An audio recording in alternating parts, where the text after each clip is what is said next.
Sejam bem-vindos ao Contra o Vento Podcast, onde nós conversamos com nômades, emigrantes, empreendedores, investidores internacionais para ajudar você a viver uma vida sem fronteiras. Meu nome é Francisco Litvai, seu host de quase sempre, falando mais uma vez de Santa Catarina, aqui no Brasil, passando um pouco de férias junto com a família. E hoje, como co-host, temos mais uma vez Rafael Lima. Rafa, como é que você está, meu amigo? Vi que você estava aqui por perto também, lá para Joinville, como é que foi? Eu tive aí em Joinville recentemente para pegar uma chuva e quase não consegui pousar. Foi uma história longa, mas já estou de volta na base aqui em Vinhedo. Que bom, que bom.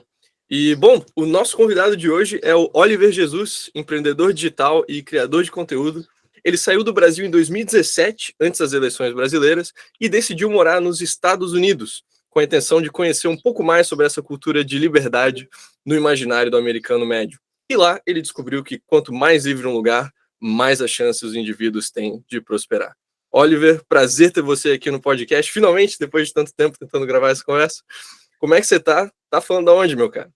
Fala, Chico. Olha, primeiramente quero agradecer o convite, dizer que é um prazer enorme estar aqui com você. Sempre acompanho os seus posts lá no blog da Seti, gosto bastante e acompanho sempre o Rafa também no canal dele. Foi um cara que me ajudou muito na minha formação intelectual, eu diria, principalmente nessa fase onde o brasileiro médio ele começou a se politizar. Eu acho que o Rafa, com ideias radicais, fez um papel bastante importante na minha vida. Então, é um prazer estar falando com vocês. E nesse momento eu estou falando de São José dos Campos, famosa Sanja, a cidade satélite aqui de São Paulo. Estou no interior de São Paulo, passando um período como você está aí no Brasil também com a sua família. Também vim ficar um pouco com a minha família antes de voltar para a terra do tio Sam, cara. Um dos raros episódios em que tanto todos os hosts quanto convidados estão no Brasil. Quase nunca acontece, mas foi. E, assim, em termos de produção de conteúdo, você mencionou o nosso blog e tal, mas as suas redes sociais também, acho que são um dos canais mais incríveis, assim, que tem no Insta. Para quem tem interesse nos Estados Unidos, assim, recomendo também depois sigam o Oliver lá, né, em relação a tanto as dicas de imigração quanto preparação para ir também. Que acho que é muito importante para o pessoal assim, ter um plano muito bem planejado. Mas, bom, eu estou botando a carroça antes do cavalo. Oliver, fala um pouco para a gente mais, assim, quem que é o Oliver, de onde você vem, como que você começou a criar esse plano de ir para os Estados Unidos, o que te levou a emigrar do Brasil? Bom, eu comecei a minha carreira corporativa de uma forma mais séria, digamos assim, no banco, um dos 4 grandes bancos do Brasil aí, que assombraram a nossa, a nossa realidade aí nas últimas décadas. E trabalhando lá há alguns anos, eu meio que me cansei do mundo corporativo e decidi que eu queria empreender. Isso foi em 2013. Então, eu saí do banco em 2013 e aí eu tive a minha primeira experiência como empreendedor. Eu criei uma empresa que fazia gestão de projetos arquitetônicos, ou, na verdade, gestão de execução de projetos arquitetônicos. Eu comecei a aprender sobre a reforma de apartamento, esse tipo de assunto. Tinha vários tios que faziam vários trabalhos, enfim, juntei a galera e falei, vamos colocar gestão nesse negócio aqui, vamos organizar. Criei uma empresa que gerenciava obras, e aí eu comecei a visitar os arquitetos e distribuir meu material, falando, olha, se você precisar de alguém que gerencie o seu projeto de execução, eu tenho tanto um time quanto inteligência para poder fazer essa gestão. E aí começou a funcionar, começou a dar certo, o negócio começou a tracionar uns 2 anos depois, a gente começou a se especializar em reformas de apartamentos, e aí a gente teve ali o impeachment da Dilma, né? Foi no momento onde as coisas começaram a rolar no Brasil, muita coisa vindo à tona, e a conscientização política das pessoas começou a aflorar cada vez mais. Então, eu sou daquela leva, daquela formação de jovens que tinham sonhos, queria empreender, queria crescer na vida, queria ganhar um dinheiro razoável e viver uma vida bacana. E aí, de repente, eu descobri o desafio que era empreender no Brasil. Nessa mesma época, eu acho que foi quando eu comecei a ver bastante o Rafa, e aí eu comecei a ter um pouco mais de contato com o libertarianismo e com o liberalismo em geral, aí, enfim, estudar um pouco sobre essas correntes políticas, e também a conhecer um pouco mais das ideias do Friedman, e comecei a entender mais as coisas, como elas funcionavam, né? E aí eu fiquei bastante curioso por ver aqueles debates históricos que tem aí no YouTube dele, aqueles programas que ele fazia, que ele trazia vários conceitos sobre liberdade econômica, e ele aplicava as ideias dele ali na prática com discussões bastante interessantes. Quando eu comecei a assistir isso, eu comecei a criar uma curiosidade pelos Estados Unidos, né? Eu acho que no imaginário popular coletivo do Brasil, todo mundo já assistiu muito a Sessão da Tarde, todo mundo já viu muito aquela história da cultura americana, e em algum momento já deve ter pensado, putz, gostaria de viver num país legal pra cacete, comecei aí. Só que a gente, como brasileiro, nós meio que vivemos na periferia das possibilidades, né? Muitas vezes a gente se fecha numa caixa porque a gente, tanto pela síndrome do vira-lata ou um tanto de outras coisas, acaba se retendo muito e não imaginando que o mundo tem um universo de possibilidades. Só que a internet, ela quebrou essa ideia, né? Porque ela começou a apresentar para nós a realidade de que existem vários afegãos médios vivendo fora do Brasil, e essas pessoas começaram a documentar a vida delas. Então a gente começa a ter contato com pessoas que estão lá, e a gente fala, porra, se esse cara conseguiu, eu acho que eu consigo também. E aí a possibilidade, ela começa a se formatar na sua frente.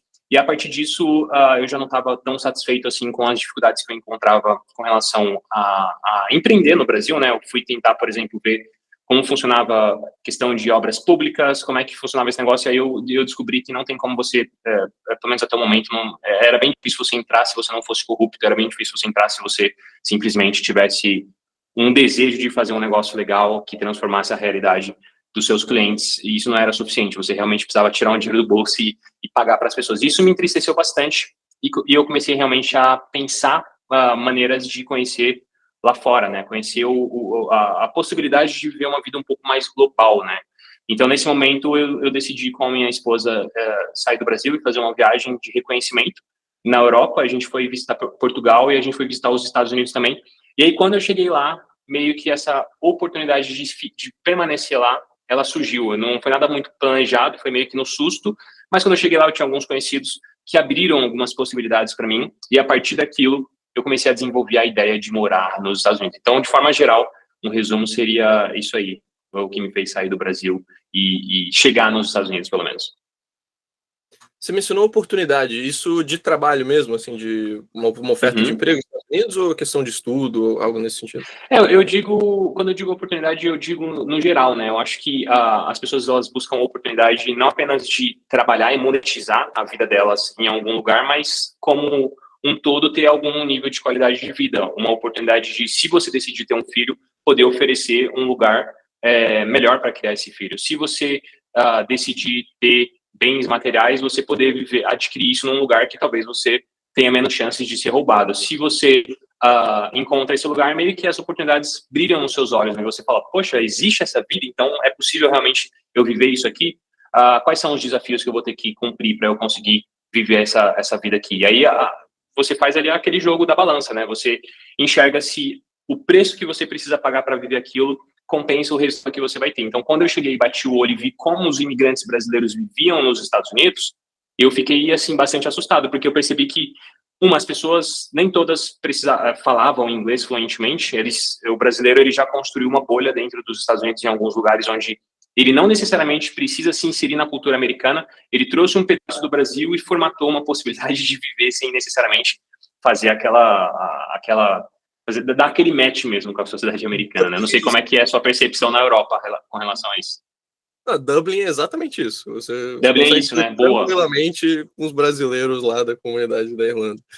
Mas você mencionou que você fez um reconhecimento Portugal e Estados Unidos. Eu tô curioso, assim, para entender o que você viu nos Estados Unidos que você não viu em Portugal, ou vice-versa, assim, que puxou mais pro lado dos Estados Unidos do que para a Europa. Porque Portugal agora também tá muito em alta, né? Tá muito em alta. Brasileiro querendo ir para lá e tal. Eu acho que... Bom, Portugal foi porque o meu irmão mora em Portugal, ele é casado com uma portuguesa, então eu tive a oportunidade de bater em Portugal meio que... e ficar na casa dele e sentir as coisas como eram lá, nesse sentido. E eu preciso ainda conhecer outros países da Europa, porque eu acho que Portugal ele não representa a Europa média, né? Tem algumas características que destoam um pouco de outros lugares, como a Alemanha, como a França, como outros países, mas o que me chamou mais atenção nos Estados Unidos talvez seja a identificação cultural, né? Eu acho que o europeu, ele tem, assim, vários aspectos, ele é muito diferente do americano, tanto é que eu pelo menos percebo isso. O afegão médio europeu, ele tem expectativas e perspectivas completamente diferentes do afegão médio americano. E talvez o que me chamou mais atenção nos Estados Unidos foi talvez a identificação cultural. Talvez pelo fato de eu estar sempre ouvindo sobre os Estados Unidos, respirando os Estados Unidos. Eu costumo dizer que o Brasil é o primo pobre dos Estados Unidos, né, que tenta acompanhar os Estados Unidos na balada, mas não tem a grana que os caras têm, mas tá tentando, tá ali atrás, entendeu? Então, talvez essa proximidade cultural, talvez o meu interesse pela cultura americana foi o que me fez escolher os Estados Unidos. Entendi. E, assim, Estados Unidos é um país que, como o Brasil é continental, né, gigante, 51 estados, para qual estado que você foi quando você se mudou para lá? E teve algum motivo que te levou para lá? Que, sabe, muito brasileiro tem interesse em Flórida, tem interesse em Nova York e tal, sabe? Quais foram os que mais te chamaram a atenção e para onde você decidiu ir depois? Bom, eu acho que quando eu comecei a pesquisar sobre os Estados Unidos, eu cheguei no estado de New Hampshire, que é um estado no nordeste do país e é considerado o estado mais livre dos Estados Unidos, pelo menos era em alguns rankings naquele tempo. Então, eu gostava muito da ideia de conhecer New Hampshire. Só que eu tinha conhecidos em Massachusetts, que é um estado embaixo de New Hampshire, que forma aquele conjunto de estados ali que é a região de New England, que eles falam que é a Nova Inglaterra. Então, eu fui para Massachusetts, na realidade, porque eu tinha conhecidos lá e porque eu teria a oportunidade de conhecer New Hampshire também, que tanto é que é um estado que eu visitei muito, eu fui acampar muito na região do White Mountains, enfim, fiz muita coisa em New Hampshire, me atrai realmente muito New Hampshire. Mas Massachusetts é um reduto de brasileiros, então, possivelmente, muita gente que talvez vai assistir esse episódio aqui conheça alguém que mora nos Estados Unidos, e essa pessoa deve morar ou em Massachusetts, ou na Flórida, ou na Califórnia, que são os 3 principais estados que abrigam brasileiros, sendo Flórida e Massachusetts os estados que disputam qual deles tem mais brasileiros, tem uma maior concentração de brasileiros nos Estados Unidos. Então, eu escolhi Massachusetts e quando eu cheguei lá, eu gostei muito do estado. Eu achei um estado muito bacana, apesar de ser um estado com muitas burocracias.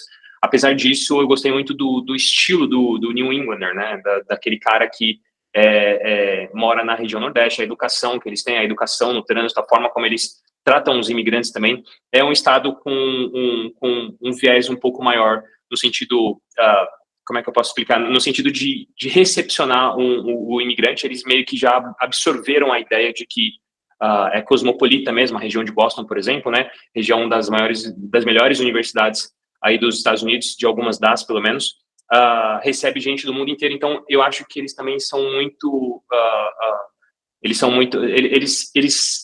O imigrante é muito bem-vindo em Massachusetts. Então, nesse sentido, foi um dos motivos também que me fez escolher estar lá, sem contar a qualidade de vida, a possibilidade de salários maiores, né? A possibilidade de saúde. Eles têm um sistema de saúde próprio. A saúde nos Estados Unidos, ela é gerenciada pelo governo federal, mas ela também, às vezes, é gerenciada em parceria com os governos estaduais, e cada estado tem um programa definido de saúde. Então, a saúde também foi algo que me chamou bastante atenção em Massachusetts, e principalmente o fato de ter pessoas que eu conhecia lá, que ajudam um pouco nessa base, né, na sua chegada, que não é nada fácil na sua adaptação.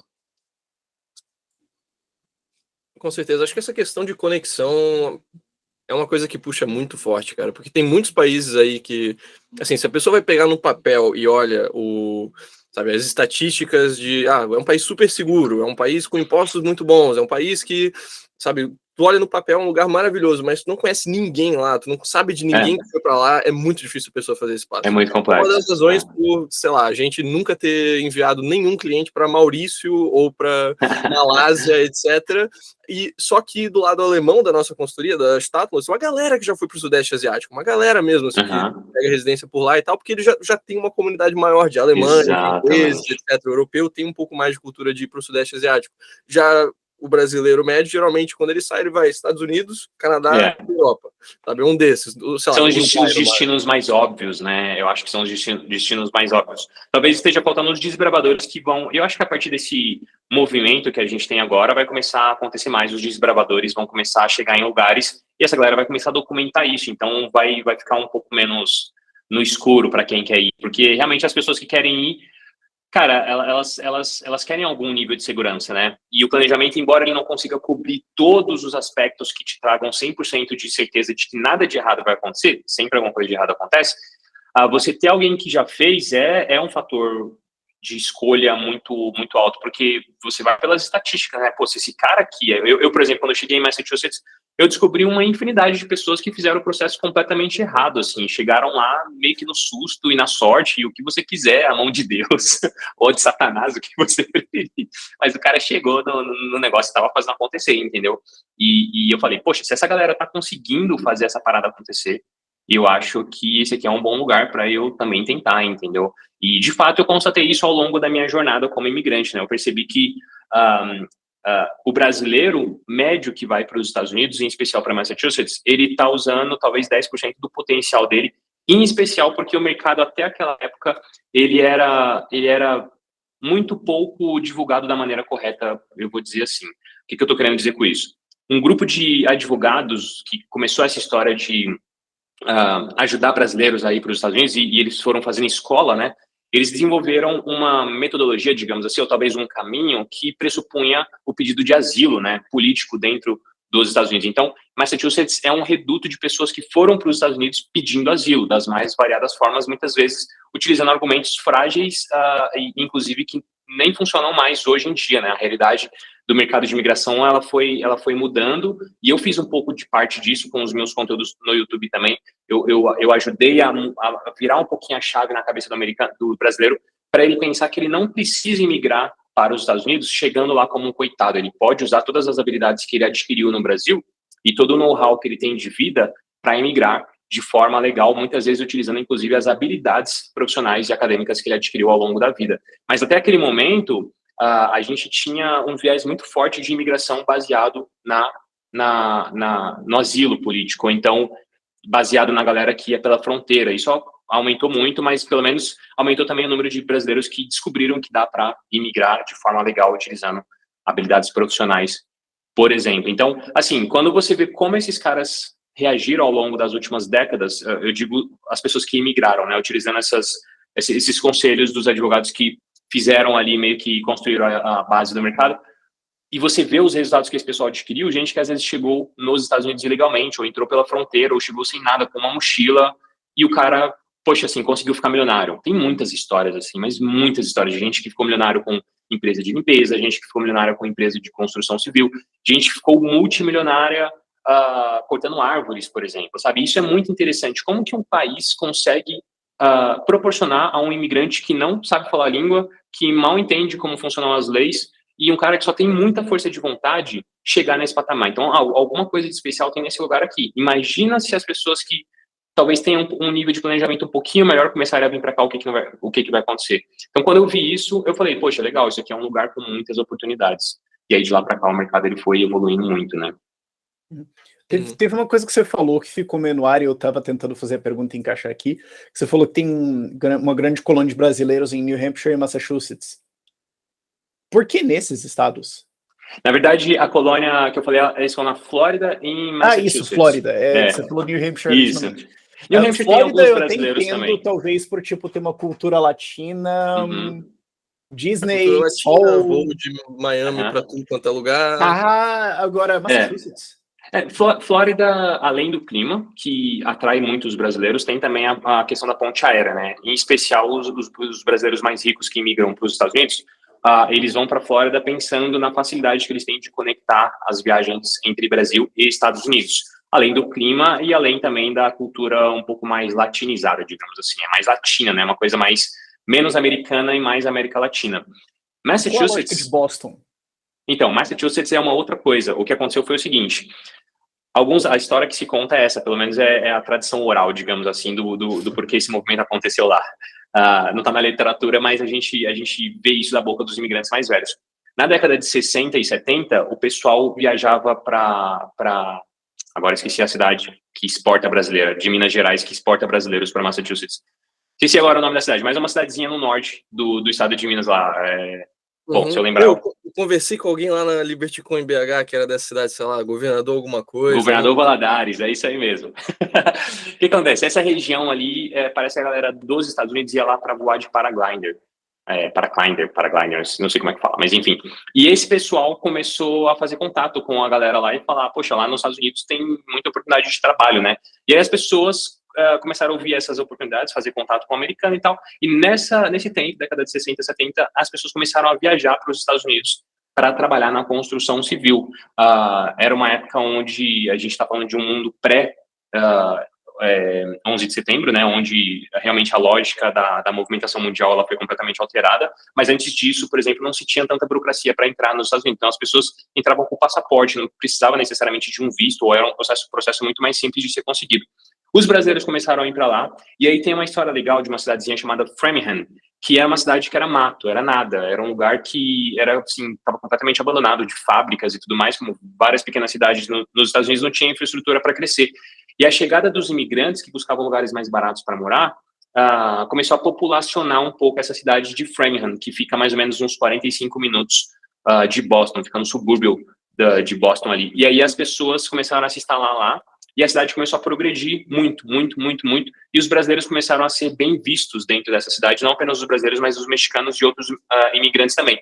E aí começou-se a criar um conceito de estado santuário, ou cidade santuário, que é o seguinte: às vezes o governante daquela cidade percebia que o imigrante que estava ali era indocumentado, mas ele não queria lutar contra aquilo, porque ele sabia que a presença daquele imigrante resolvia alguns problemas econômicos do lugar, por exemplo, de repente a falta de mão de obra, né? Uma coisa que acontece inclusive até hoje. Por que os Estados Unidos não combatem os imigrantes que estão ilegalmente ou indocumentados dentro dos Estados Unidos? Exatamente porque eles sabem que esse é um problema que resolve alguns outros problemas, como, por exemplo, a falta de mão de obra não qualificada nos Estados Unidos, que é uma realidade. Tem muita gente lá que não quer trabalhar com empregos mais simples, e aí é onde o imigrante entra. Então, o brasileiro ele começou a fazer uma ponte de contato, de prosperidade nesse lugar.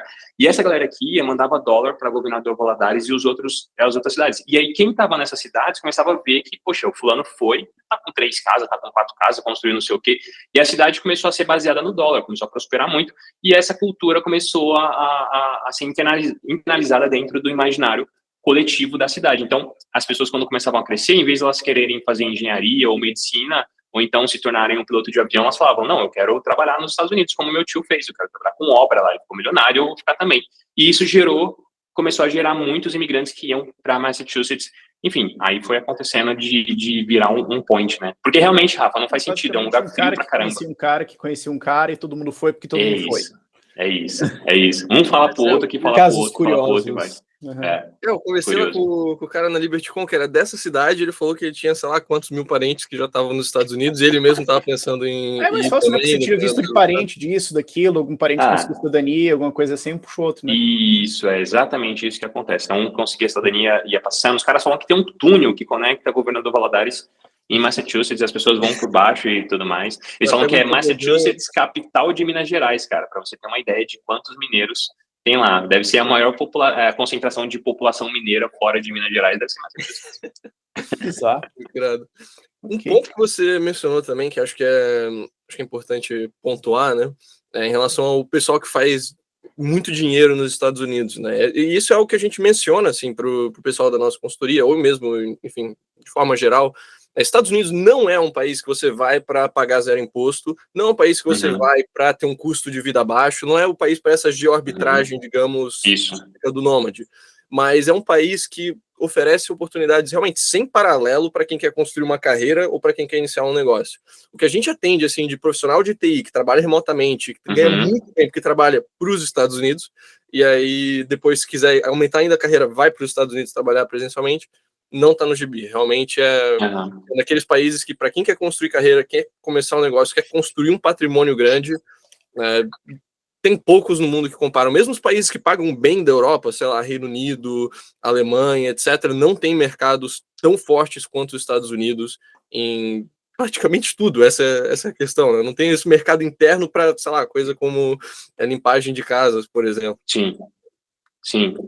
Isso é incrível mesmo, assim, eu percebo o quanto os Estados Unidos ele está à frente quando o assunto é quanto eu vou ganhar de dinheiro. Se essa for a principal pergunta, né, com certeza o cara vai bater nos Estados Unidos e vai querer ficar lá. Existem outros fatores que vão trazer o benefício de se morar lá, e aí, inclusive, como você falou, os Estados Unidos, por ser um país de dimensão continental, você tem dentro dos Estados Unidos, os estados, cada um com um elemento específico de benefício para o imigrante. Então, existem os lugares onde você não ganha tanta grana, mas você tem mais qualidade de vida. Existem os lugares que você ganha mais grana, mas tem menos qualidade de vida. Existem os lugares onde você vai ser mais livre. Existem os lugares onde você vai ter uma cultura armamentista mais forte. Existem os lugares onde você vai poder abraçar todo mundo que for conservador, porque basicamente o estado é um estado conservador. Existe o estado que é progressista. Enfim, tem todos os tipos. Então, nesse sentido, agrada a muita gente, mas em especial a questão da grana é realmente fora da curva, né? A OCDE diz que um americano médio ele ganha, depois de pagar os impostos, etc., na média, se não me engano, $51 mil ou alguma coisa perto disso por ano, né? E aí o cara vai comparar isso com quanto se ganha na média no Brasil, é realmente, assim, é ridículo. Aí, realmente, o salário médio no Brasil, antes de impostos, médio, é 2.200. 2.000, então a gente tá falando de quê? 10 vezes mais. Então, pois é. É muito diferente, assim, é muito mesmo diferente. Que você fala, mas é que o custo de vida do brasileiro médio que mora numa cidade do interior de Minas não é o mesmo que o custo de vida de um cara que trabalha com construção no interior de Massachusetts. Uhum. Tá, vamos fazer o seguinte, libera, quem quiser ir, vai para lá, quem quiser vir de lá para cá, vem. Exatamente. O que vai acontecer? Não, exatamente, o efeito... Faz o teste do Muro de Berlim.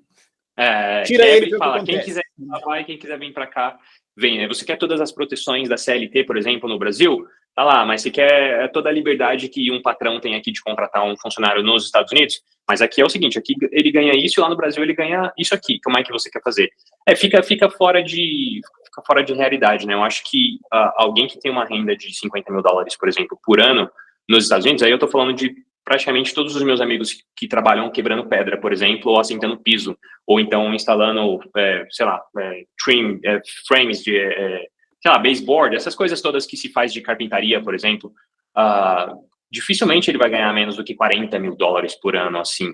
E com essa grana, ele consegue viver uma vida digna, né? Ele consegue ter um excelente carro, ele não dirige uma carroça, ele dirige uma bela SUV, premium, talvez, pro padrão do Brasil, com airbag em tudo quanto é lugar e tá tudo certo. Ele dirige até um Tesla, se ele quiser. A realidade é essa. Ele mora numa casa que tem acesso a tudo que ele precisa, uma casa bem isolada, uma casa com ar-condicionado, uma casa com aquecimento. Ele, com certeza, consegue comer fora, ele, com certeza, consegue acessar comida orgânica no mercado, ele, com certeza, consegue se divertir, ele, com certeza, consegue poupar grana, o que é, assim, talvez o que as pessoas no Brasil não estejam conseguindo recentemente, né? A inflação, por exemplo, aqui tá difícil. Então, nos Estados Unidos é engraçado porque o histórico de inflação dos caras agora tá nesse nível absurdamente alto para o padrão americano, mas o brasileiro, que é o meu amigo que mora lá, meus amigos que moram lá, que eu pergunto, e aí, como é que tá a questão da inflação? Tá tudo realmente caro? Eles me dizem, cara, eu vim do Brasil, a inflação para mim é comigo mesmo, entendeu? Deixa aquilo que eu mato no peito. Então, realmente, as coisas estão mais caras, mas nada que me faça querer voltar para o Brasil, pelo amor de Deus.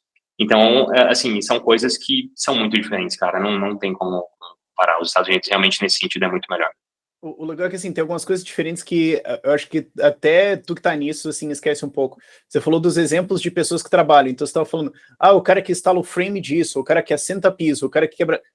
No Brasil não tem isso, é o assistente geral, ele faz tudo. Então aí, até mesmo no setor de construção, você tem o cara que ele instala teto. Uhum. No Brasil, o cara que instala teto, ele faz mais outras 45 coisas, tudo ruim. Nos Estados Unidos, o cara instala teto e ele é especializado em instalar teto de lâmina de cobre e tudo mais, que ele faz isso aí. Então, se for para instalar um teto normal, ele já fica meio puto. Esse é o nível de especialização que já tá.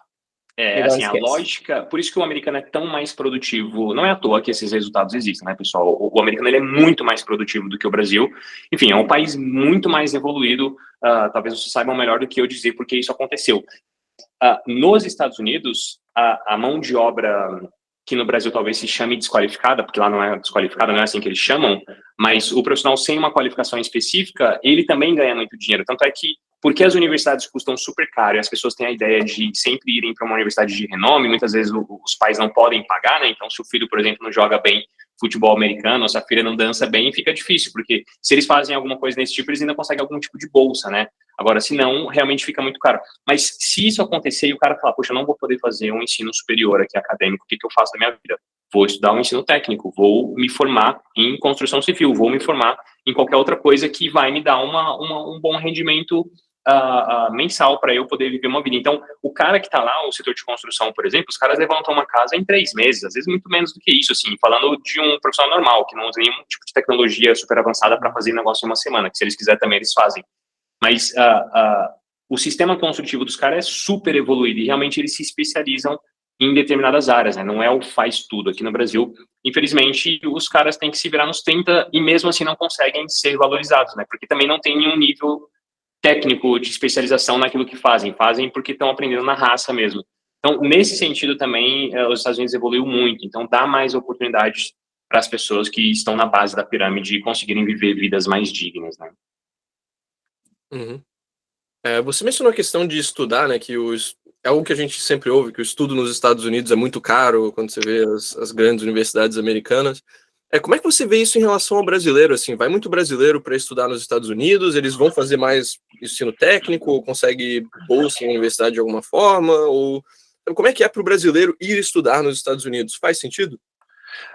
Bom, então a gente tem realmente o pessoal que é 1% do Brasil, talvez os 2% do Brasil, que conseguem de fato se preparar para entrarem numa grande universidade, e os pais, talvez a família possa pagar para eles, mas a gente tem a grande maioria dos brasileiros indo para os Estados Unidos para estudar sem aquela trava ou aquele preconceito de que eu não estou entrando em Yale, ou então não estou entrando em Stanford, não estou entrando em Harvard ou na MIT, então não quero, já que não são essas, também não quero. Não, o brasileiro ele vai com outra programação, ele vai pensando o seguinte: se eu tiver no meu currículo que eu estudei fora do Brasil, isso já é muito bom, isso já vai me dar uma grande vantagem competitiva no meu próprio país. Então, o que eu percebi é que a grande maioria dos brasileiros, eles vão estudar no que eles chamam de community college, que são as faculdades comunitárias, né? São as faculdades que são mais bairristas, assim, tem uma estrutura um pouco menor, tem uma grade acadêmica um pouco menor, e são universidades que são muito mais baratas, por exemplo, né? Muitas delas recebem subsídios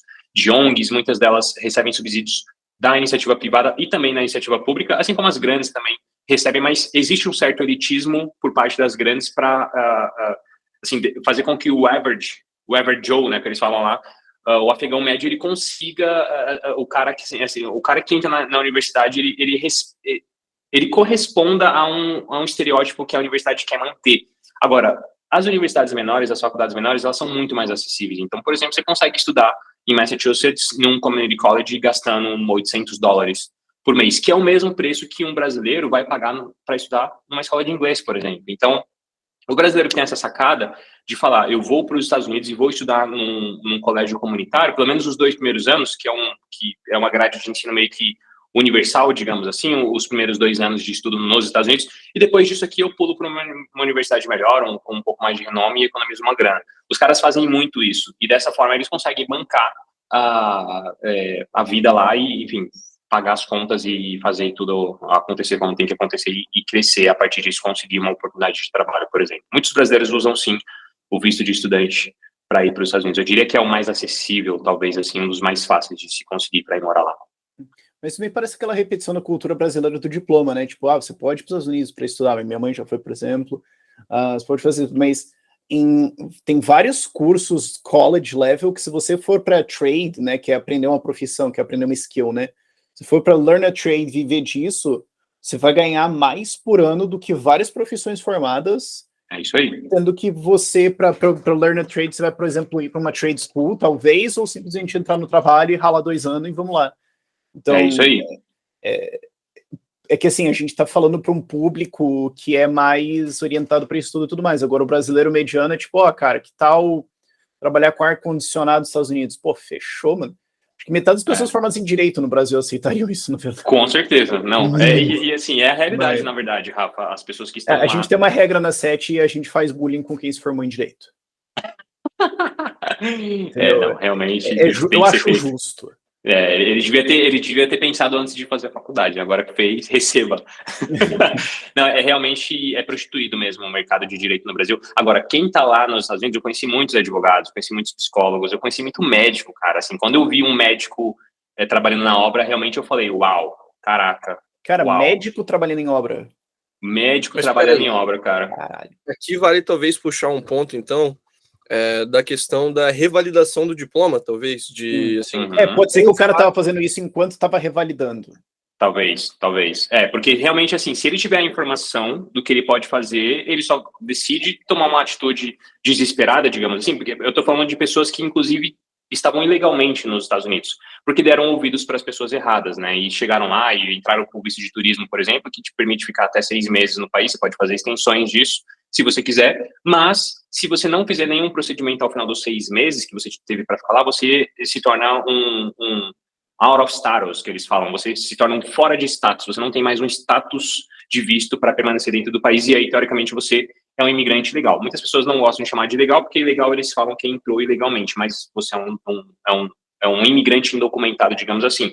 E aí existem alguns recursos que você pode utilizar nos 180 primeiros dias que você ficou ilegalmente lá, mas se você não fizer isso, meio que não tem muito o que fazer, cara. Você vai ter que casar com um americano ou alguém que tem um green card para poder passar isso para você. Você vai ter que ter um filho e esperar esse filho completar a maioridade para poder passar o benefício para você. E eu conheci pessoas nessa situação, em especial porque eles não tiveram acesso à informação de que eles poderiam ter feito o que o Chico está falando, por exemplo, a validação do diploma, a equivalência do diploma dele ali para conseguir, por exemplo, pleitear um processo migratório, que inclusive, se ele é médico, ele poderia pedir para os Estados Unidos a oportunidade de trabalhar, de se colocar à disposição do mercado de trabalho, baseado, por exemplo, no shortage que tem dentro de certas profissões, como dentista, por exemplo. Então, quando eu comecei a ver essas pessoas ilegalmente nos Estados Unidos, eu falei, eu preciso criar um projeto que ajude essa galera a não cometer esse tipo de equívoco aqui, porque esse cara tá aqui se ferrando, fazendo algo que ele, enfim, ele tá fazendo feliz, porque tá ganhando dinheiro, mas ele poderia estar ganhando 4 vezes, 5 vezes mais do que ele tá ganhando aqui se ele tivesse feito o processo legal. Ele só não fez porque ele não sabia, entendeu? E, por exemplo, médico, essas profissões que você estava falando, quase tudo de área de saúde, quase todo mundo com doutorado, basicamente, entra naquele visto de... existe um visto muito maneiro nos Estados Unidos, que é basicamente o visto de pessoa foda. É isso aí. É tipo, eu sou foda eu sou um grande doutor em antropologia no Brasil, eu quero entrar aí, o que eu vou fazer? Cara, não interessa. Eu sou uma pessoa foda, então se vocês me derem o visto e eu puder entrar, em 3 meses eu vou descobrir, só me deixa entrar. Tipo, esse visto existe. Exatamente. Tipo, eu sou faixa preta premiado em campeonato de jiu-jitsu, eu já dei aula pra caralho e tudo mais, eu ganharia campeonato, eu provavelmente abriria uma escola que dá certo, aí me deixa entrar. Você consegue. Basicamente, existem 3 públicos que os Estados Unidos gostaria de dar residência permanente, desde que eles cumpram certos critérios. A gente pode entrar um pouco nessa parte de migratória, se vocês quiserem. Acho que esse primeiro, que eu acho que é o que a galera já tá, tipo, cara, mas como é que eu faço, por favor? Boa. Isso que o Rafa falou, visto para pessoas fodas, cara, é basicamente isso. O visto, inclusive, se chama Extraordinary Ability. É um visto para profissionais com habilidades extraordinárias. Vamos pensar na Liga da Justiça, por exemplo. Tem um visto para o super-homem, que é o cara que tem raio vermelho no olho, o cacete, o cara não morre nunca, ele é super foda, é o que o Rafa falou. Esse visto se chama EB1 e ele concede o green card. Tem o visto, sei lá, pro Aquaman, que não... Quer dizer, pro Aquaman, é um cara que não é tão foda assim, mas é foda também. Ele também faz um negócio legal. É o EB2, esse visto chama habilidades excepcionais, ou seja, você é um profissional acima da média do seu mercado. E tem também o visto que a galera deve estar falando, tá vendo? É só pra gente qualificada, é só pra gente que estudou e eu não fiz nada disso, me fudi. Não é verdade, cara. Tem um visto pro Batman. Quem que é o Batman? É um cara que não tem superpoder, mas carrega um cinto maneiro, tem força de vontade e quer fazer alguma coisa nos Estados Unidos. Esse visto é o EB3. E esse visto permite que profissionais, inclusive não qualificados, profissionais que não se formaram, mas que atendam aos requisitos de uma determinada vaga de emprego, e aí basicamente pode ser qualquer vaga de emprego. Se esse profissional for aceito por aquela vaga e aquela vaga for feita um processo com o Departamento de Trabalho dos Estados Unidos chamado Labor Certification, demonstrando que não foi encontrado um americano ou um residente permanente para ocupar aquela vaga, essa empresa pode ser sponsor desse estrangeiro e trazer ele para ele trabalhar legalmente nos Estados Unidos. Qual que é a vantagem dos 2 primeiros, o do Super-Homem e o do Aquaman? EB1 e EB2 possuem subcategorias dentro desse visto que dispensam a necessidade de uma oferta de emprego. Então, a pessoa não precisa ter uma oferta prévia de emprego. É basicamente o que o Rafael falou. Eu sou foda pra caralho, se você me colocar no seu mercado, eu vou destruir. Basicamente é isso. Você me quer, você precisa de mim. Então, por favor, abram alas e deixem eu passar. Rafinha Bastos, inclusive, conseguiu esse visto recentemente, o visto EB1, porque é um humorista puta grande, né, meu? O cara é extraordinário. Os achievements dele, as conquistas que ele teve, demonstram que ele merece a chance de estar nos Estados Unidos, porque os Estados Unidos é um lugar que quer esse tipo de gente. Então, isso é bem bacana da gente conversar também, dessas oportunidades para a galera. Mas, digamos, a pessoa não está ainda num nível de Rafinha Bastos, celebridade a nível nacional. Quais são, assim, os requisitos, geralmente, que são pedidos dentro do EB2 ou subcategoria, por exemplo, a NW? Assim, o que é geralmente visto como profissional qualificado que consegue, daí, aplicar para um EB2 NW, por exemplo? Então, vamos lá. O EB2 é o de habilidades excepcionais, ou seja, para pessoas que se demonstram profissionais acima da média. Ele tem 3... Na verdade, ele tem 2 subcategorias. A primeira se chama Advanced Degree. O que é Advanced Degree? Grau avançado de graduação. Você precisa demonstrar que você tem pelo menos um mestrado, por exemplo, ou que você tem 5 anos de experiência após o término de uma graduação bacharelado. Então, se você é alguém com mestrado ou você tem bacharelado mais 5 anos de experiência progressiva na sua área, após a sua formação, na teoria você já se qualificaria para esse visto dentro dessa subcategoria chamada Advanced Degree. O que você vai precisar para poder aplicar esse visto? Uma oferta de emprego. Então, nessa subcategoria, é obrigado que uma empresa americana levante a mão e fale: eu quero contratar esse estrangeiro porque ele tem uma habilidade do meu interesse.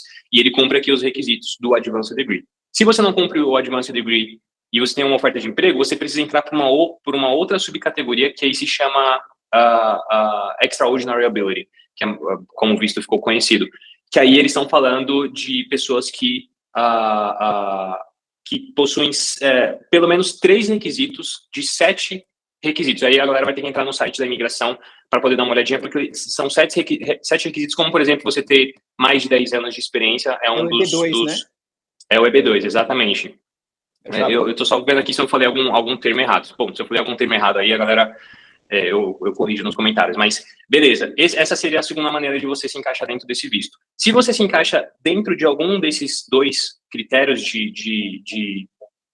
dessas 2 categorias, você pode ainda pedir uma terceira coisa que se chama National Interest Waiver, que é uma isenção por interesse nacional da necessidade de você ter uma oferta de emprego. Então, se dentro das subcategorias, além de você se qualificar, você precisa de uma oferta de emprego, se você demonstrar que você cumpre 3 fatores dentro do National Interest Waiver, que é a isenção de interesse nacional, e aí basicamente você precisa mostrar que a qualificação que você tem, ela vai gerar para os Estados Unidos benefícios de interesse nacional, que você pode trazer um benefício para o país que ele gostaria muito de ter.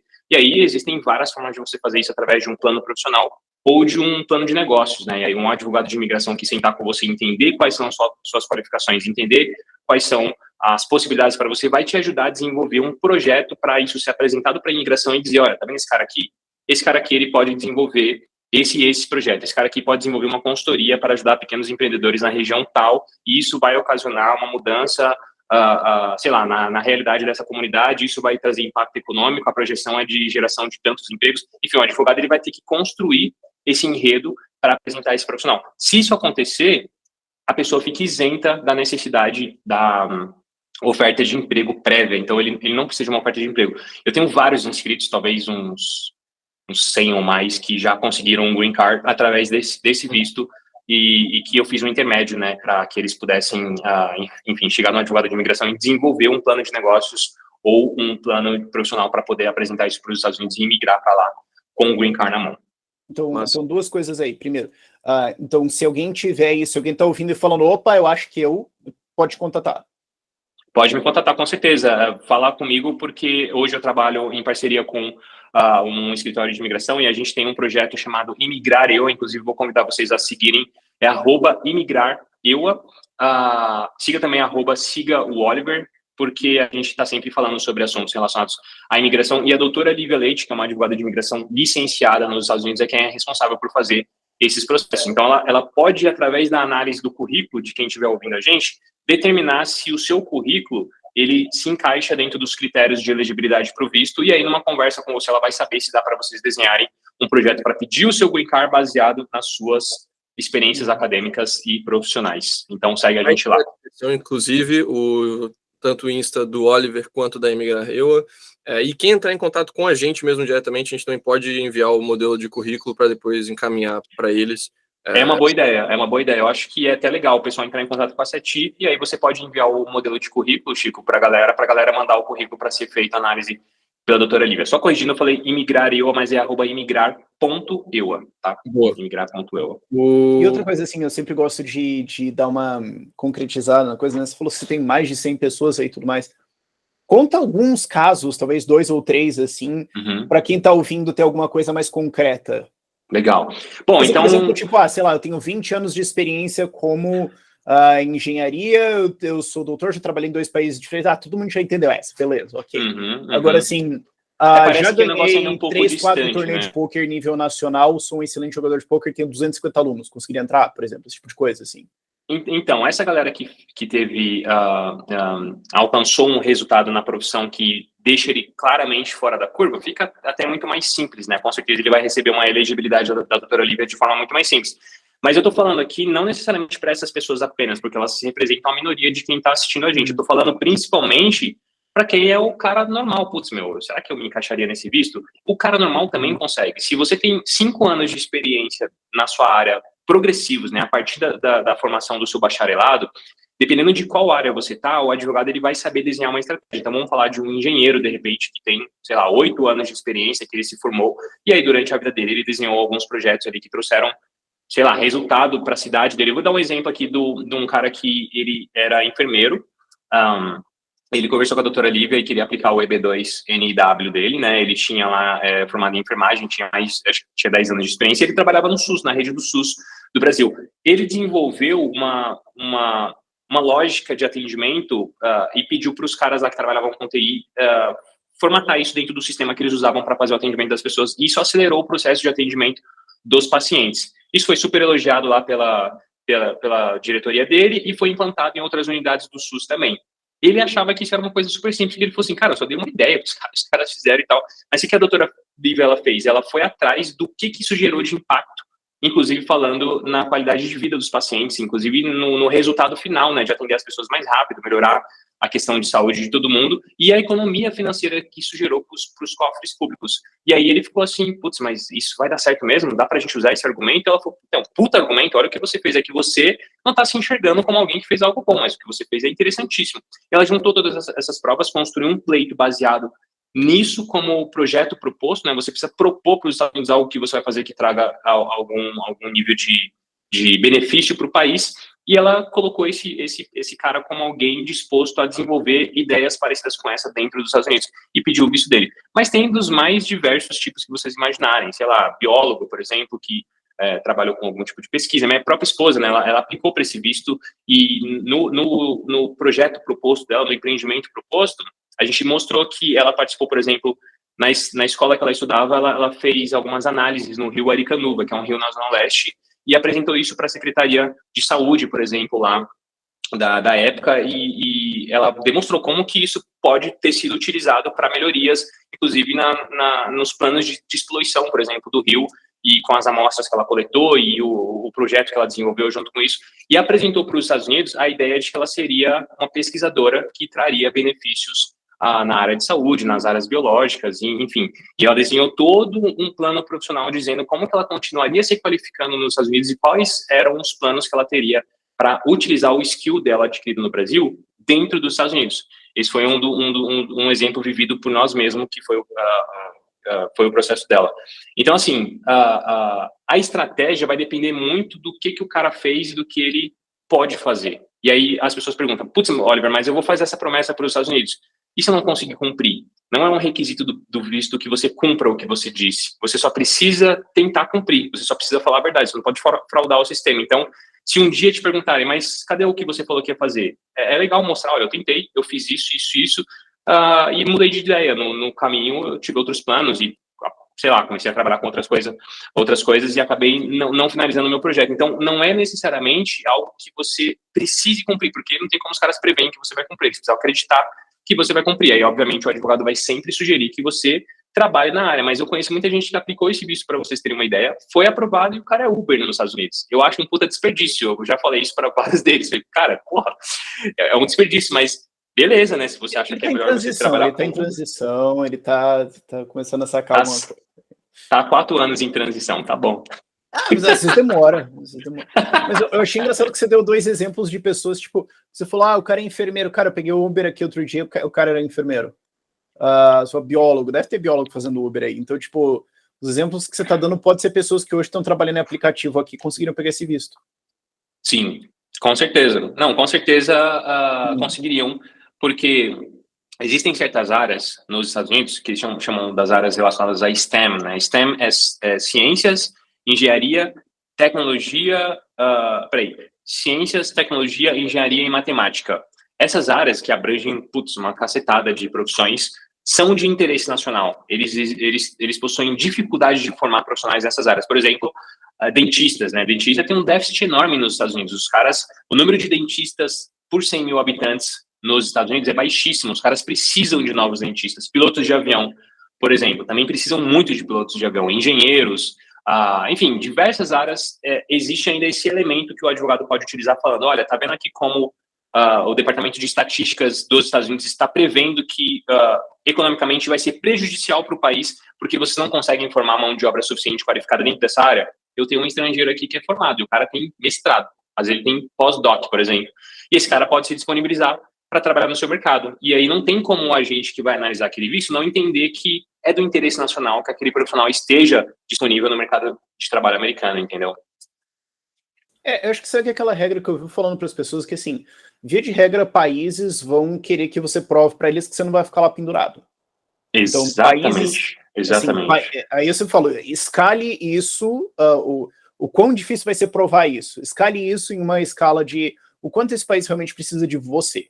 Então, assim, Estônia, Lituânia, República Tcheca, Romênia, eles não vão fazer muitas perguntas porque não tem uma demanda muito grande de gente querendo ir lá. Então, eles não vão colocar exigências tão grandes. Estados Unidos, Alemanha, Inglaterra, eles precisam de gente, eles precisam de você. Não. Então, você vai ter que fazer um esforço assim um pouquinho maior para provar o seu argumento. Agora, existem, todo país que tem algum mínimo senso na cabeça vai ter esses dispositivos legais de onde você pode provar que você seria benéfico para o país e você não vai ficar lá pendurado só recebendo welfare, desempregado, enchendo o saco, virando um possível criminoso, etc. Que foi uma das coisas que o Trump ele falou, né, o Rafael, ele falou assim ele falou, não é que eu não quero imigração, eu não quero imigração dos caras pendurados. Exatamente. Ele falou assim, a gente tem que mudar a lógica de quem quer vir para cá. Tudo bem, eu posso abrir as fronteiras para as pessoas virem para cá, mas o que você vai contribuir? O que você vai trazer para o meu país? Ou simplesmente você vai vir para continuar sendo essas pessoas que ficam utilizando o benefício público, vim para ser um encostado, entendeu? Tem muita gente que vai para os Estados Unidos que são de origem de países mais paternalistas, né? Aí a América Latina é escola para gente, e exporta muitas pessoas que às vezes chegam com a mentalidade de realmente sugar o máximo que puder ali, e o americano, ele fica puto com isso, porque ele é o pagador de impostos, né? Então, o imigrante legal, ele tem, assim, é difícil para os caras controlarem, por exemplo, o pagamento de impostos, e aí o americano, o cidadão, ele pensa, puta, mas eu pago para esse cara ter todos os benefícios, e aí isso cria essa guerra cultural lá, o que não necessariamente é verdade, porque principalmente hoje existem muitos imigrantes, inclusive ilegais, que pagam impostos pra caramba através do White Number, né, que foi um modelo criado pelo governo exatamente para tentar compensar o fato de que eles não conseguiam, ou talvez não queriam resolver a questão da imigração legal, mas também não queriam que essas pessoas não pagassem impostos. Então, eu finjo que você não está trabalhando legalmente, mas pelo menos paga o imposto. Eles criaram o White Number, que é um documento coisa para matar o argumento, né? Mas tem uma coisa também que eu estava vendo muito sobre a política na Flórida, por exemplo, de por que o DeSantis, que era o candidato ao governo lá dos republicanos, ele pegou tanto voto de latinos imigrantes, etc., que, tipo, grosseiramente as pessoas imaginariam, as pessoas que são minorias, imigrantes, etc., descendentes imigrantes, eles vão votar para a esquerda porque a esquerda é a favor de imigração. Não. Uma vez que essa galera, por exemplo, e varia muito tipo de demografias, por exemplo, os cubanos têm um padrão de voto extremamente anti-esquerda, porque será, enquanto os latinos de outros países talvez não tanto, mas uma vez que eles entram e eles conseguem os empregos e tudo mais, eles têm muita preocupação com conter imigração ilegal, porque eles falam, cara, eu tô chegando aqui, já vai existir um certo preconceito comigo. Então eu quero que imigrantes como eu tenham todos uma ficha limpinha, porque se entrar e matar a criança, ou for pego fazendo um monte de welfare e tudo mais, eu vou responder por isso. Então eu tenho um incentivo a votar em políticos que vão querer fazer uma imigração limpinha, porque eu não quero vagabundo na minha conta moral, digamos assim, ou étnica, digamos assim. Então tem um voto forte nisso, tem essa pressão, assim, eu acho isso interessante para as pessoas entenderem por que, tipo, às vezes as pessoas acham que elas vão tipo, imigrar ilegalmente para algum país e vão ser recebidas bem pra cara pela comunidade, e não necessariamente, porque elas podem ver e falar, cara, todo mundo fez um negócio limpinho e você tá trapaceando, se você for pego, eu respondo por isso. Isso aí. Eu acho que tem uma conscientização da própria comunidade imigrante que percebe o quão muitas vezes é maléfico a utilização que os progressistas, por exemplo, nos Estados Unidos fazem das minorias, né? E o imigrante é uma minoria utilizada como cabo eleitoral, né? Como motivação de votos de muitos americanos que enxergam no discurso que a esquerda cria de repente, um motivo de votar naquele candidato. E, ao longo das últimas décadas, com os governos democratas, por exemplo, que sempre foram, teoricamente, os a favor dos imigrantes, em especial os ilegais, que é quem eles conseguiam pegar ali para poder formatar o discurso, eles perceberam o quanto esses caras mentem, né? Porque sempre vem a mesma promessa de uma anistia, por exemplo. Essa anistia não rola nunca. Então, chega uma hora que o cara fala, putz, não vou acreditar mais em você, cara. Você falou 10 vezes. Acabou o argumento do voto, né? Exatamente, eles não podem dar anistia. Exatamente. Eles não querem resolver o problema. Agora que você é um trabalhador, pagador de impostos, você não vai virar republicano. Não, é porque eles já documentaram isso, eles já documentaram que o cenário é esse, quando você documenta um imigrante e esse imigrante começa a pagar impostos, vê o quanto é difícil a carga tributária ali, e esse cara só quer trabalhar, é um trabalhador, ele não quer ficar usando welfare state nem nada disso, ele só foi para os Estados Unidos para ter uma oportunidade de vida, cara, e chegou lá, quando ele começa a ganhar isso, ele tem um lugar, né, que não é avesso à evolução econômica e financeira dele, ele vai voltar no republicano, porque o republicano é quem vai reforçar esse discurso. Então, se os democratas legalizam as pessoas passam a votar republicano, entendeu? E hoje o que está acontecendo é que os imigrantes legais não querem mais apoiar os democratas, porque eles já viram que não passa de muita história, né? Então, às vezes os próprios imigrantes legais são contra a imigração ilegal, e cara, é um movimento muito curioso, e eu acho que isso ainda vai dar muito pano para manga, em especial porque a gente está começando a ganhar mais representatividade dentro das casas, né? Então, se a gente já tem, por exemplo, imigrantes latinos sendo eleitos, ou filhos, pelo menos, os brasileiros estão começando a despontar. Teve se não me engano, um deputado de Nova York, que é filho de brasileiros, nascido nos Estados Unidos ou foi para lá muito pequeno, não sei, de sobrenome Santos, que foi eleito lá como congressista. A gente tem a esposa daquele cara acho que da Pensilvânia, se eu não estou enganado, não lembro exatamente de onde, que também é brasileira. No caso, ele é democrata, mas o outro é republicano, inclusive está fazendo uma puta ponte com a galera do governo aí, e sendo voz deles lá nos Estados Unidos. Então, os brasileiros estão chegando no poder, os latinos estão chegando no poder, e muitos deles, pelo menos na minha visão no Instituto Data Oliver, como eu falo, que é a minha percepção pessoal, a maioria deles estão mais à direita do que à esquerda, eu diria. Eu tinha umas estatísticas dessas, assim, também, de cubano na Flórida votando tudo republicano, enfim. Tem muito. Né? É um argumento que eu ia fazer, né? Tipo, porque muitas dessas galeras de imigrante latino, o cara fugiu do socialismo. Exato. Então ele chega lá e, tipo, tá o Partido Democrata falando que, porra, o Chávez até que foi legalzinho e o Maduro não é tão ruim assim, o cara tá falando, filho da puta! Eu vim de lá, eu sei. Tipo... Tá louco. Não faz sentido, né? Não faz sentido. Eles não vão conseguir, assim, eles conseguem talvez enganar o americano que não sai dos Estados Unidos. O cara fica lá para sempre, nunca vai para fora. Eu não tenho a mínima ideia do que acontece. Um americano já me perguntou se no Brasil tinha leão, sabe? Os caras não têm a mínima ideia de onde o Brasil tá localizado, geograficamente falando. É girafa lá na Amazônia. Cara, assim, é doido, mas é uma realidade à parte que os caras vivem. O imigrante que chegou lá, ele veio da América Latina, cara. Ele conhece as porcarias que foi desenvolvidas um pouco mais para baixo, né? Então ele chega lá consciente do que ele não quer. Ele sabe o que ele não quer.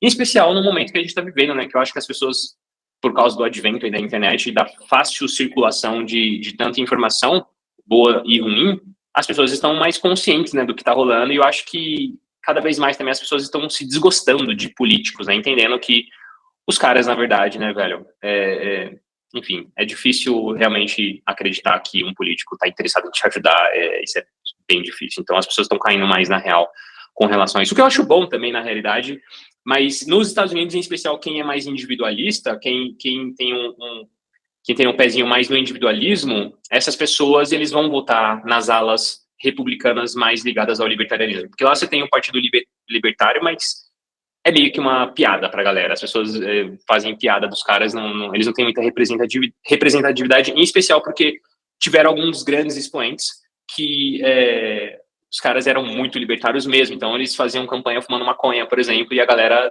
não gostava, mas, tipo assim, eu não sei se eles conseguem crescer, o que eu gostaria muito, né? Eu tenho até aqui no meu computador um adesivo deles que é um porco espinho, inclusive, que eu acho bem legal. Eu gostaria muito de ver esses caras discutindo pautas. Já teve vários candidatos sérios, né? O da última eleição, por exemplo, era bacana. Agora, a galera vai sempre priorizar, quando eles pegam essa ideia de que, putz, política é foda mesmo, eles vão votar nas alas mais libertárias ou mais ligadas à liberdade econômica dos republicanos, pelo menos essa é a minha percepção para o imigrante. Tem muitos democratas também, obviamente, né? Uhum. Falando em liberdade econômica, você chegou a abrir empresa dentro dos Estados Unidos e para fazer negócios quando você estava fazendo a parte de imigração por aí? Eu abri uma empresa em Massachusetts. Eu tenho empresa, assim, quando eu decidi que eu iria empreender nos Estados Unidos, eu ainda estava com o meu visto de estudante. Então, naquele momento, como eu não tinha autorização para trabalhar lá, eu poderia abrir empresa, mas eu não teria autorização para trabalhar legalmente. Então, eu tinha a minha empresa aberta no Brasil, e aí eu vivia em real, né? Então, os meus negócios funcionavam no Brasil e eu transferia mensalmente a minha grana para lá para sobreviver. Quando eu apliquei para o meu visto de trabalho, aí eu recebi autorização de trabalhar, autorização de viagem, eu me senti mais confortável, e aí eu abri uma empresa lá e tive essa experiência enfim, abrir uma empresa lá. Entendi.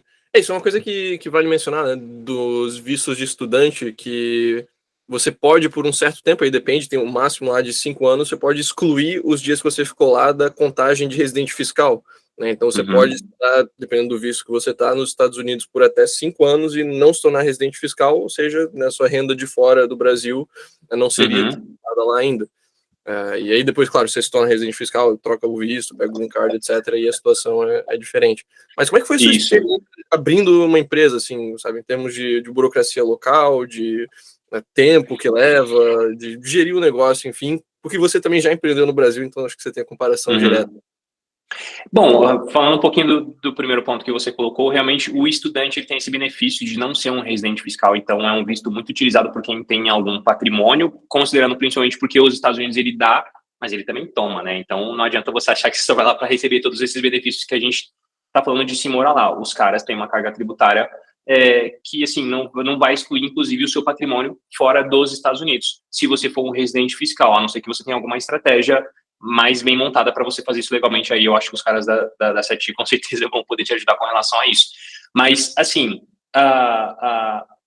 nos Estados Unidos, cara, eu acho que o processo é muito mais fácil, é muito mais simples, né? Então, abrir a empresa lá não foi coisa que demorou muito pouco tempo, assim, realmente foi questão de dias, eu estava com a minha empresa aberta e funcionando, e eu não tive grandes dificuldades, não, né? Uma coisa legal é você pensar onde que você vai abrir sua empresa, porque existem estruturas diferentes para cada estado, onde você decidir estabelecer a sede do seu negócio. Então, Delaware, por exemplo, é um lugar muito, talvez o Chico possa falar até melhor sobre isso, mas muito escolhido por quem quer abrir lá, porque realmente, além do imposto federal, você tem um imposto estadual, né? Então, Massachusetts, se eu não estou enganado, acho que a alíquota estadual dos caras é algo perto de 6%, não lembro exatamente. Mas Massachusetts, New Hampshire, que está em cima, já não tem imposto estadual, você só pagaria a alíquota federal. Então, é legal conversar com o contador para você decidir onde que você vai fazer isso exatamente para que você tenha esse tipo de economia aí e também passe por menos burocracias, porque realmente os Estados Unidos, o pacto federativo dos caras prevê que cada estado gerencia as coisas da forma como eles acharem melhor. Então, tem estados que é mais burocrático, mas tem lugares que é muito mais rápido. Então, um contador vai com certeza ajudar a galera enfim, fazer a melhor escolha, né? Com certeza. E a gente também tem bons contadores para recomendar aí. Em termos de Estados Unidos, realmente você tem assim, estados que são especializados para diferentes coisas, até legal de ver, né? Pessoa que vai abrir uma startup, que quer levar a empresa para a bolsa, por exemplo, sempre vai para Delaware. O pessoal com mais anonimidade vai mais para Wyoming, Novo México. Também Wyoming foi o estado que fez aquela lei. Tá legal pra caramba de cripto agora. Oi? Teve um monte de coisas diferentes de regulação positiva de cripto no Wyoming. Sim, o Wyoming eles permitiram agora registrar DAOs como LLCs, oficialmente. Isso eu acho que tem muito a ver com o trabalho da Caitlin Long, e eles passaram algumas coisas lá, tipo reconhecer ouro e prata como formalmente dinheiro, então não tem impostos em venda, mais coisas legais assim. É engraçado essa diferença que tem, né? Às vezes o cara aplica a teoria das bandeiras dentro dos Estados Unidos, por exemplo. Ele meio que já começa a trabalhar essa ideia lá dentro, né? Sem brincadeira, assim, essa parte de teoria das bandeiras tem muita coisa que dá para fazer dentro dos Estados Unidos. Você pega, por exemplo, questão de arma, você mencionou, questão de legalidade de cannabis, questão da cultura, estados mais conservadores, mais cristãos, estados mais progressistas, mais liberais. Proteção de dados, por exemplo, né? Como você mencionou, né? Proteção de dados, impostos, cara, tem muita coisa que muda entre os estados americanos, que também não é só o imposto, você tem que ver a balança do imposto a nível da empresa, que é o imposto corporativo, mas também o personal income tax, que você tem os estados que, por exemplo, Flórida não tem o imposto de renda a nível estadual para pessoa física. Eles têm para pessoa jurídica, mas não tem para pessoa física. Então, muita gente de startup e coisa assim está se mudando lá para Miami, se mudando para Flórida. A empresa não necessariamente está indo para a Flórida. Né? Então, tem muitos níveis de otimização a nível dos Estados Unidos, realmente. Isso é interessante. Parece em vários países dentro de um só país, né? Inclusive é legal porque à medida que você visita esses lugares, você percebe a diferença cultural também, né? Na estrutura do pensamento, né? Então, isso é muito legal. Você tem diversas opções de viver diferentes experiências dentro dos Estados Unidos. O próprio New Hampshire, como a gente está conversando aqui, você se lembra de um projeto que chamava... Como é que chamava, Rafael, aquele projeto? Como é que é? Free State Project. Exatamente. Todo mundo se mudar para um estado super pequeno de população e invadir a política lá e fazer o estado ser muito mais livre. E tá dando certo. Pois é, então... tipo, aparentemente, libertários são a demografia mais super representada em New Hampshire. Eles me deram essas... Isso é muito legal. Você corta por etnia, demografia, lá, libertários estão overrepresented pra caralho na política. Muito foda, muito foda. Eu lembro de New Hampshire. Lá eles têm anualmente ainda essa Pork Fest, né, o Festival Libertário. Que é Porcupine. Eu conversei com o Mark Edge, que é de uma rádio libertária lá dos Estados Unidos. Ele também era morador de New Hampshire. E pelo que ele me explicou, eles têm um sistema no estado que é tricameral no legislativo. Ou seja, não passa nada, porque tem que passar em 3 instâncias, qualquer coisa para passar. Já é estranho, porque assim, para quem não sabe e tá ouvindo, alguns estados dos Estados Unidos têm um Senado estadual. Então, não tem só os deputados estaduais, tem os senadores estaduais também. Já é uma puta lamança do caralho. Aí você fala, uma tricâmara, que porra é essa? Tricâmara. Não, é maravilhoso, né? Câmara segunda e Senado, uma coisa assim, sabe? São 3, e ele falou que, por conta disso, quase nada passa de lei. E aí, sabe, não é um lugar completamente livre, assim, é muito legal. E é legal que isso na cabeça das pessoas, cara. Tá nos carros, né? Live free or die, tá escrito nos carros. As pessoas realmente andam com a bandeirinha amarela lá e tudo mais, os caras da cobrinha, e, porra, os caras, assim, eles são muito doidos com essa coisa. Se você tá disposto a passar um frio do cacete durante o inverno, né, e tem que tomar cuidado com ursos, por exemplo, puta, é um puta de um lugar. Eu amo, cara, assim, eu moraria fácil em New Hampshire. Talvez pegue a temporada de inverno e vem visitar a família no Brasil, sabe? Dá pra... Exatamente. Tô vendo a Wikipedia que de New Hampshire não tem nada disso de tem... eu vou dar uma estudada nisso, achei interessante também. Uma corte geral, mas tem uma... Se você não pode ir contra eles, atrapalhe-os, né? Basicamente. Aliás, é curioso que são 400 deputados estaduais e 24 senadores. Caraca. Nossa. Meu Deus do céu. Tô imprimindo político aqui. Ele falou que é uma confusão do caramba, nada passa por lá. Enfim. É interessante, uma boa estratégia. E, assim, em termos de estilo de vida, acho que uma coisa que vale mencionar também é que você passou tempo na Europa também, o estilo de vida que se tem nos Estados Unidos, ele é diferente, assim, do estilo de vida europeu em vários sentidos. Acho que é algo para levar em conta também, não apenas na parte de carreira que a gente mencionou, de trabalho e tudo mais, mas, assim, pelo menos quando eu estava nos Estados Unidos, pode ser uma generalização, mas é uma cultura, assim, que tem muito shoppings fodas, mas, assim, uma cultura de bastante ir pro shopping e de ser bem também focada no carro, sabe? De você pegar carro para cá, carro para cá, carro para cá, carro para cá. É bem menos, assim, de questão de, sei lá, trens. Nos Estados Unidos não é algo que você tem, que na Europa é super comum, né? Ou então, sabe, áreas bem densas, assim, de caminhar e tal. É uma cultura que é mais voltada para o carro, eu imagino, de forma geral, não? Cara, eu acho que sim, eu acho que isso vem da base da ideia do americano, que é a individualidade. Os caras realmente gostam da individualidade. Então, entre andar num transporte público socado lá com 50 pessoas, eu quero andar no meu carro sozinho. Posso fazer isso? Posso ter gasolina barata? Posso ter um carro bom de qualidade para poder proporcionar isso para minha vida? Porque espaço geográfico eu tenho, tá ligado? Vocês me proporcionam isso? Sim, podemos te proporcionar isso. Então, os caras desenvolveram dentro dessa lógica. Transporte público, ele está concentrado nos grandes centros, que aí a gente tem principalmente, né?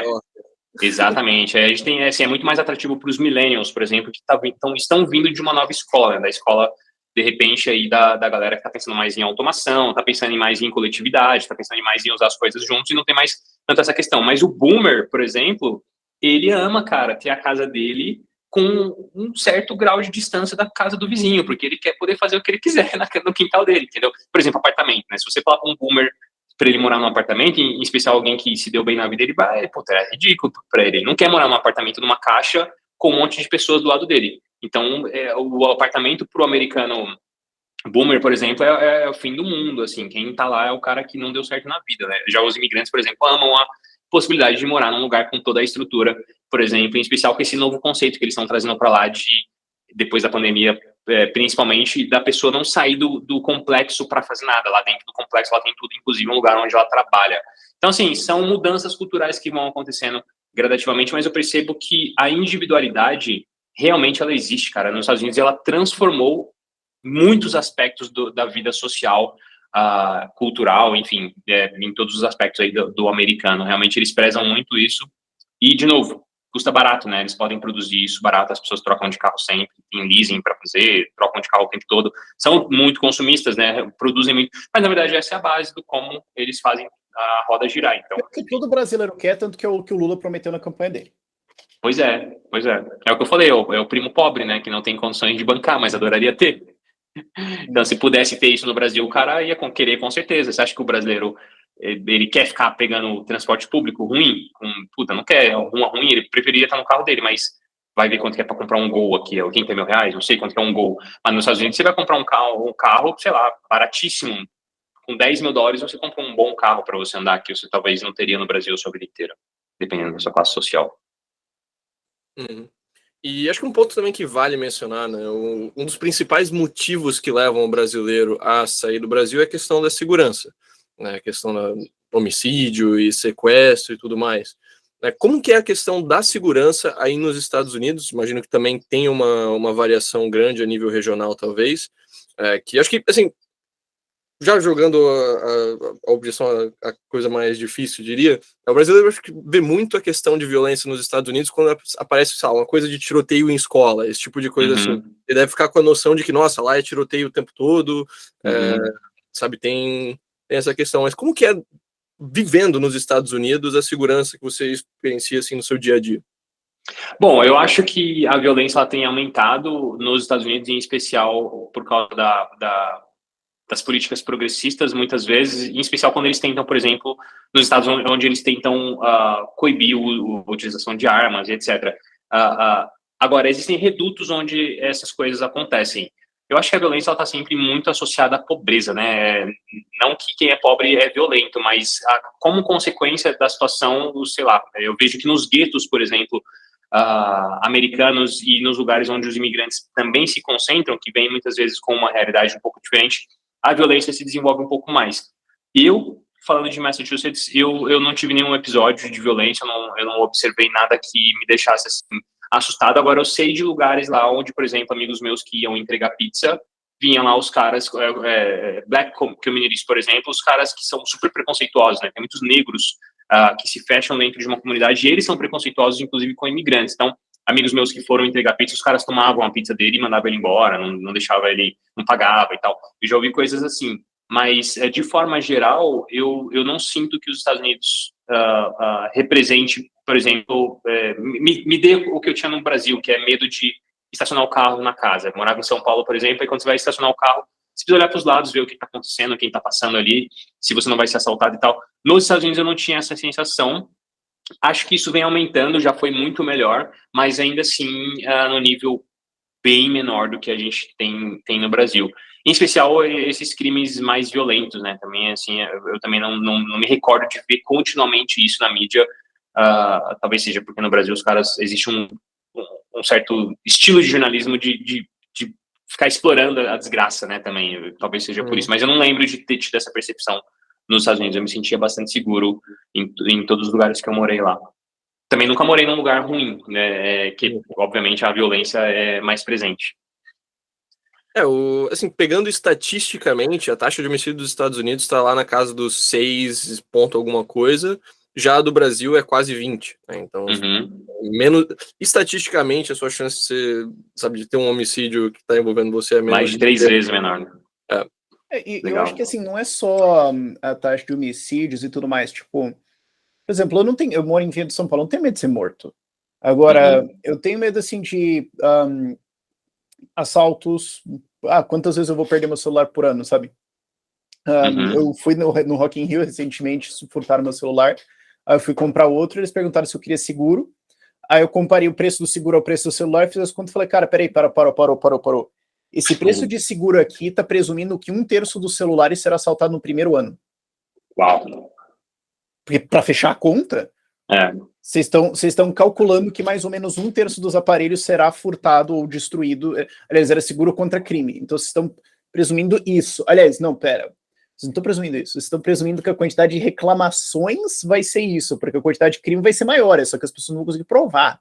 Então, os vendedores olham para minha cara e falaram, tá em torno de 50%. Uau! Caramba! A chance do cara que vende celular e de ouvir histórias, ele fala, a chance de você ter o seu celular roubado no primeiro ano, tá bom que eu tava no Rio de Janeiro, mas 50%. Cara, mas sabe quantas vezes eu ouvi falar de alguém... custo de vida, entendeu? De roubo de celular, assim, nos Estados Unidos, eu nunca ouvi falar na minha vida. Agora a gente consegue ouvir porque na Califórnia, como descriminalizado, tá cheio de vídeo dos caras entrando, roubando 30 celular, colocando na mochila, por isso não pode fazer nada. Mas aí também ele tá roubando 30 celulares, né? Ele tá assaltando alguém para roubar um celular, né? Mas realmente a Califórnia é um belo exemplo, né? O que eu acho, na verdade, que eles estão fazendo algum tipo de experimento lá para entender a aplicação de alguma política, não sei, porque realmente não tem um mínimo sentido as leis que os caras estão aprovando na Califórnia. Cara, eu acho que foi cultura woke que passou do ponto de... Sabe o point of no return? O ponto do limite? Eu acho que a cultura woke passou num ponto aonde todo mundo que é contra ela já virou e falou, eu não vou mais nem tentar. Tá bom, vai. Mas eu não consigo compreender. E resolveu ir embora e os caras estão, tipo, numa espiral de destruição e sei lá. Mas eu não consigo a Califórnia vai virar Illinois, assim. Quem tá nessa espiral, como que faz algum nível de sentido? Porque você tenta pensar racionalmente, peraí, deixa eu me colocar no lugar do cara com todas as pulsões psicomáticas que ele vive durante a vida dele para ele chegar na conclusão de que essa é uma boa ideia. Cara, não dá. Sei lá. É estranho. Mas é por isso que, tipo, qualquer uma pessoa que trabalha no QG trabalha e fala, não, os Estados Unidos é legal, só não vai pra Califórnia. Não faça isso. Tipo, eles têm churrascos muito legais no sul, Flórida tem um clima maneiro, New Hampshire tem os libertários, Wyoming tem isso aqui. Só, tipo, cara, fica a, no mínimo, 30 quilômetros de distância de Califórnia. Basicamente isso. Aliás, outra coisa legal dos Estados Unidos, né, que tem um motivo porque tem aquelas cidades no Oregon que votaram para sair do Oregon e virarem cidades de Idaho. Sério? Eu não sabia dessa. É porque o Oregon, tipo, ele tem a capital e o entorno que é muito democrata e o interior é muito conservador. E por causa da demografia, os conservadores vão perder para sempre. Então, as cidades do nordeste do estado que fazem fronteira com Idaho falaram, pera. Tem um dispositivo legal onde se a gente votar aqui, votar lá, nós viramos uma cidade de Idaho, que é super conservador. Uau. E começaram a fazer isso. E, tipo, vai ser um puta trampo, provavelmente não vai dar certo, mas puxa um debate legal. E daí o Idaho, que tipo, já é um negócio estranho, que já é uma chaminézinha, vai ficar tipo um negócio estranho com uma perna para baixo. Assim, vai ficar tipo. Não, os Estados Unidos tem uns negócios muito loucos, né? Essa migração em massa de californianos para o Texas, por exemplo, reacendeu uma discussão que é presente lá, né? Que é a independência do Texas. Eles querem se tornar um país, tem esse movimento lá também. Sempre tem uns 20, 30% discutindo isso, né? Eu acho isso positivo. Eu acho isso positivo de sempre ter alguém assim pronto para faz essa merda para você ver. A gente separa. Agora, mas empilha 3 cagadas para você ver. Então você sempre tem uma consequência pronta para acontecer. Eu acho isso importante, sabe? Eu gosto também, com certeza. Mantenha os caras alertas, né? Porque realmente o nível de cagada que muita gente tá fazendo nos Estados Unidos é louco, velho. Enfim, eu acho que a gente tá num mundo muito louco, né? O momento que a gente tá vivendo é completamente maluco e, putz, tem um tempo pra gente falar, uau, tem várias insanidades feitas pela elite política, eu acho que é esse momento agora, enfim, uma loucura. A gente, inclusive, tem essa mesma visão de que, sabe, os Estados Unidos são um país que, ok, a inflação realmente deu uma subida, Tem muitas decisões políticas vêm sendo feitas, mas se você olha a União Europeia, meu amigo, a gente trocou a empresa, trocou nossos preços de euro para dólar, trocou a empresa da Estônia para os Estados Unidos, agora é uma LLC americana, lá na Flórida, inclusive. Boa. Porque, cara, assim, se você olha os dois, ok, os Estados Unidos têm seus defeitos e faz seus defeitos, mas o nível de insanidade econômica da União Europeia sabe, é outro nível. É outro nível. Preocupou, né? Preocupou. Exato. Caraca. Vai se fechando, né? Eu acho que... A gente tem uma empresa na Estônia, né? Mas fazer o quê? É o imposto que você paga, né? eu acho que vai se fechando, né? Assim, vai ficando cada vez mais claro que não é fácil, cara. Não é fácil você querer ser livre em um mundo de pessoas tentando te aprisionar. E eu acho que é inteligente negócios, por exemplo, mercados como os que a gente está atuando, né? Que é um mercado de movimentação global mesmo. Se a gente tem essa lógica de que o mundo está aí para que ele possa ser explorado, por que não tentar pegar o melhor de cada lugar, né? E eu acho que é exatamente isso que é a tendência para as pessoas que vão pensar em individualidade para o futuro. Elas vão sempre se dividir em pedaços e colocar as bandeirinhas delas em lugares diferentes para que elas possam colher o melhor de cada lugar, porque realmente um lugar que não te trate bem, né? Como diz o nome de capitalista lá, né? Não merece que você esteja lá. Então vá para um lugar que te trate melhor. Sim. E, cara, falando nessa parte de assim, ser tratado melhor e escolher um novo lar, você falou que você saiu do Brasil em 2017, né? Foi em 2017. Daqui a pouco você está podendo aplicar já para a cidadania americana, então, não? Na realidade, não, porque você só pode depois que você tem 5 anos de green card. Você precisa ter 5 anos de green card. E eu estou no meu processo ainda, não foi aprovado. Então, eu preciso ter a minha residência permanente aprovada, ficar 5 anos com a minha residência permanente, para aí sim eu pedir a cidadania americana. Entendi. Mas uma hora sai. Não, com certeza. É o de menos. Na verdade, o bom de você ser o green card holder é que, por exemplo, você não necessariamente vai ser convocado para uma guerra, né? Então, se você é um cidadão, por exemplo, você tem essa opção. Se você é cidadão, você tem... É que eu sempre falo para as pessoas, né? Tipo, a pessoa fala assim, mas eu preciso do passaporte para estar lá. Não, você precisa do visto de residência. É isso aí. Você tem que fazer uma quantidade muito considerável de cagada para você perder um visto de residência. Isso aí. Permanente, inclusive, né? Porque você tem o visto de residência temporário e permanente. Estava falando de residência permanente.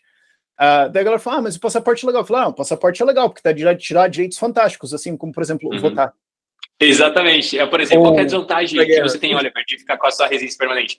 Eu não posso votar. Putz, olha pra mim e vê se eu tô com cara de que eu querendo votar. E aí eu lembro que quando estourou a guerra da Rússia, né, que a Rússia invadiu a Ucrânia, várias pessoas que tinham passaporte russo perceberam que era tipo, pera, wait.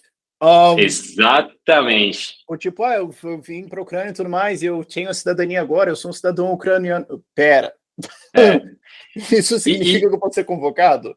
E isso é interessante, porque, por exemplo, o momento que a gente vive, né, os Estados Unidos, através da OTAN, ajudando a Ucrânia. Cara, eu vou ser sincero para vocês, eu não sei se nos próximos 3 anos os Estados Unidos não possam se envolver em algum tipo de conflito que haja ali, de repente, uma convocação em massa.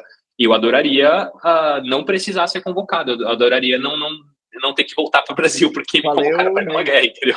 Tô de boa, então... Ainda bem que vocês convocaram os caras, né? Mas alguém precisa ficar na construção, então eu cuido lá. Exatamente. Eu adoraria continuar mantendo o país funcionando para financiar a parada. Mas aí eu tô de boa. Da cidadania americana, né? Uma vez que você é cidadão americano, esse é um dos 2 países do mundo que seguem esse modelo, que você é tributado lá, mesmo que você não more no país. Mas se você é um cidadão americano, você se muda para qualquer lugar do mundo, você ainda tem que pagar imposto nos Estados Unidos. Tem uma isenção lá de até o primeiro... Né? Oi? Estados Unidos e Brunei que fazem isso, né? Eritreia, é isso. Eritreia é tipo... É a Coreia do Norte que as pessoas não conhecem. A Eritreia é um país igual... Nossa, deve ser muito ruim.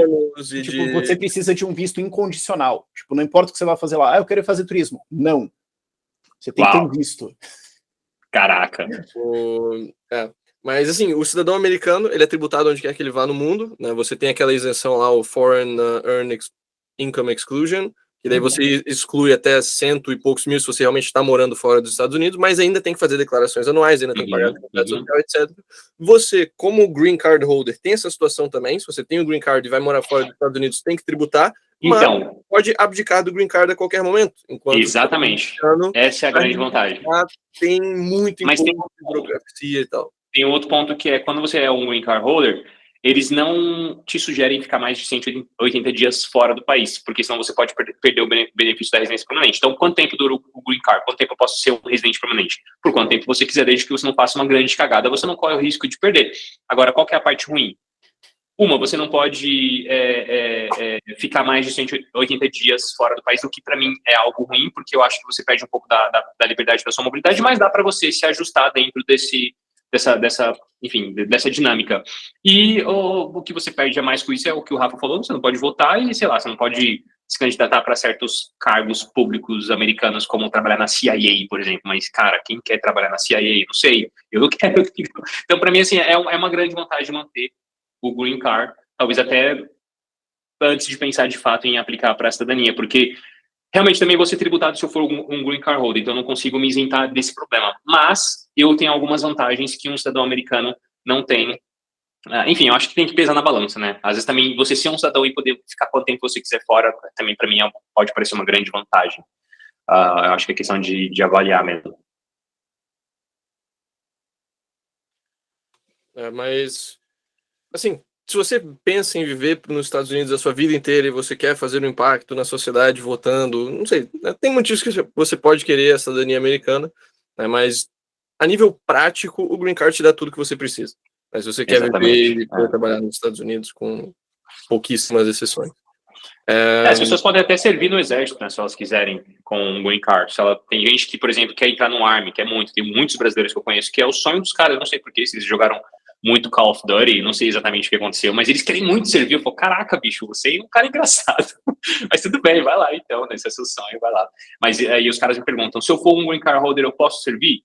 Sim, pode servir se você tiver algum Green Card. Inclusive, existia um programa chamado Mavini, que ele foi, se eu não me engano, em 2017, não lembro exatamente quando ele foi pausado, mas ele, inclusive, tinha alguns critérios para você seguir, mas se você entrasse no exército americano, você poderia ganhar a residência permanente por causa disso. Existem vários brasileiros que estão hoje nos Estados Unidos através desse programa que existiu no passado. Foi uma parada meio copiada da legião estrangeira. Uhum. Como é que é? Estilo legião estrangeira. A legião estrangeira tem um negócio que se você é francesa, se você servir 5 anos, acho que você tem que servir 5 anos e assinar a renovação por mais 5 anos. Acho que na assinada você ganha a cidadania francesa.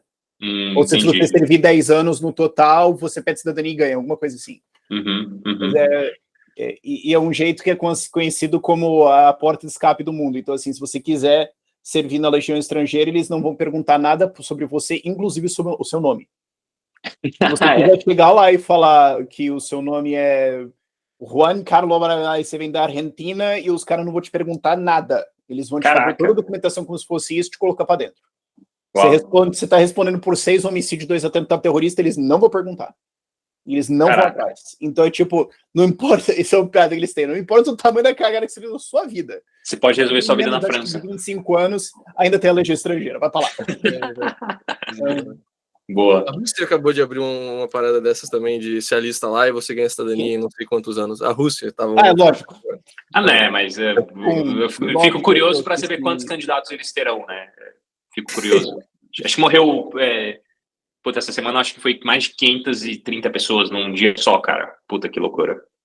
Demais. Sei lá, sempre vai ter algum desesperado. Cara, uma dúvida que eu ainda queria sanar, assim, nessa conversa hoje, que você mencionou um pouco da questão da saúde nos diferentes estados, e é algo que, geralmente, sempre que tem uma comparação de Estados Unidos e Brasil em qualquer coisa, o pessoal fala, Brasil tem SUS, e Estados Unidos você tem que pagar 500 milhões de dólares para, sei lá, tirar sangue, pegar um sorinho. Como que é a questão da saúde nos Estados Unidos, assim, em termos de qualidade, eficiência, e é isso tudo mesmo que, assim, você, sabe, quebrou o pé, fale financeiramente? Realmente é muito cara. Eu acho que em termos de eficiência é maravilhoso, né? Os caras têm acesso às últimas tecnologias quando o assunto é qualquer coisa, né? Os caras têm os maiores especialistas do mundo em basicamente tudo. Então, realmente a saúde é magnífica, cara. Só que tem um preço e custa muito alto. E para mim, talvez seja um dos principais pontos negativos dos Estados Unidos, o custo da saúde em si. O governo ele vem tentando resolver isso já tem muito tempo, mas realmente ninguém consegue, né? Eles têm alguns programas diferentes, tem o Medicare, tem o Medicaid, por exemplo, tem o Obamacare, né, que enfim, o Obama tentou mexer, o Trump depois veio e revogou uma série de coisas, porque, por exemplo, o Obama queria obrigar as pessoas a contratarem o plano de saúde, mas esse movimento que ele fez começou a encarecer os planos privados, a galera reclamou pra caramba, o Trump foi lá e revogou algumas coisas, aí começaram a chamar, inclusive, de Trump Care, mas é uma super confusão a saúde nos Estados Unidos. Agora, você pode pagar um plano de saúde, então, se você tiver, considerar aí, sei lá, $200, $300 por mês, você já consegue pensar em um plano de saúde que vai te cobrir naquilo que você precisar. Uma coisa importante é que os Estados Unidos, eles são muito mais focados em saúde em emergência, né, e não muito em prevenção. Agora, você pode, por conta própria, pagar para você fazer seus exames e fazer as coisas que você quiser fazer, mas não é de graça, né, o ponto só é esse. A saúde nos Estados Unidos, ela só é de graça para pessoas de baixa renda, muito baixa renda mesmo, pessoas que, por exemplo, estão abaixo da linha da pobreza ou progressivamente eles vão concedendo subsídios para você à medida que você está debaixo de um certo valor determinado ali de housing income, por exemplo, mas realmente custa caro. Mas não é algo que você não consiga pagar, você pode pagar um plano de saúde. O que eu instruo as pessoas, em especial as pessoas que estão legalmente nos Estados Unidos, pelo menos é uma coisa que eu gosto, é a ideia de pagar um plano de saúde nos Estados Unidos que cubra mais algo emergencial, mas pensar em um plano de saúde no Brasil, que a medicina privada brasileira também é legal e tem vários bons planos aí que, sei lá, de repente você vai pagar $150 por mês e vai ter um bom plano de saúde do Brasil para sua família, para se um dia acontecer uma emergência e você precisar viajar para se tratar, você poder fazer isso. Isso, inclusive, é muito comum. Muitos brasileiros que vivem nos Estados Unidos há 20 anos, eles fazem procedimentos estéticos no Brasil, eles tratam dentes no Brasil, eles pagam planos e fazem check-ups anuais ou 2 vezes por ano no Brasil, para poder escapar um pouco dessa parte um pouco mais negativa nos Estados Unidos da saúde. Aqui vem um termo que é muito utilizado na teoria das bandeiras, que é o do turismo médico, né? Você pode muito bem viver num lugar como os Estados Unidos e ter uma cobertura, né, para certas coisas lá, mas para a parte de dentista, para a parte de procedimento estético, né, para cirurgia do coração, você vai para a Índia, né, tem lugares que são bons para certas coisas, você não precisa ter todos os ovos numa cesta só, você não precisa depender Exatamente. de tudo isso, você pode muito bem combinar, sei lá, uma visita à família e amigos nas férias e já, sei lá, né, adiantar um aparelho dental, alguma coisa assim que você queria fazer.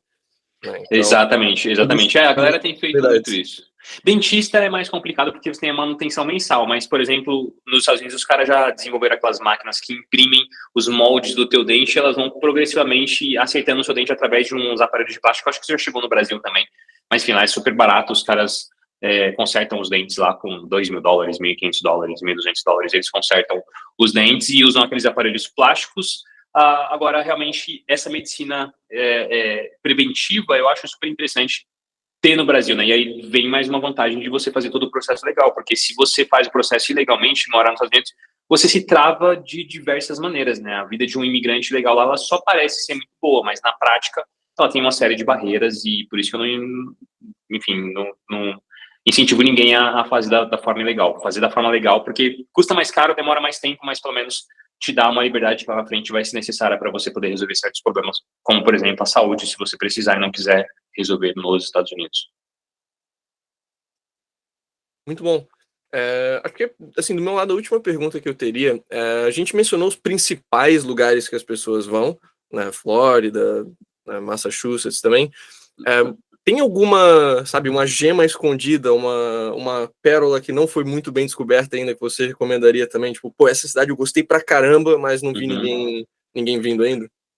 Olha, cara, eu tô vendo que a Geórgia tá entrando no radar de muitos brasileiros, em especial porque teve um movimento migratório muito forte da Flórida, um pouco mais pro norte, considerando o aumento repentino que a gente teve no custo de vida da Flórida ano passado e esse ano em especial. Subiu demais os preços, assim, todo mundo começou a ir para a Flórida, os Estados Unidos inteiro, né, começou a pensar em Miami, por exemplo, que virou esse novo polo de startups ali, tá tendo um movimento bem legal lá de inovação e tecnologia. Então, muita gente das Big Techs foi para lá, muita Big Tech foi para lá, e essa galera ganha muita grana. Então, eles chegavam lá e começaram a comprar casa. Chineses, por exemplo, também começaram a comprar muita casa na Flórida, então a casa custava, sei lá, 550 mil, as pessoas chegavam e faziam oferta, tá bom, eu pago 600 mil, pago $50 a mais, uma coisa assim que é completamente maluca, porque, enfim, ferrou completamente a vida do afegão médio, mas quem tem muita grana, eles começaram a disputar o mercado imobiliário na Flórida, isso inflacionou muito os preços e aí o custo de vida aumentou, as pessoas começaram a migrar da Flórida, os mais pobres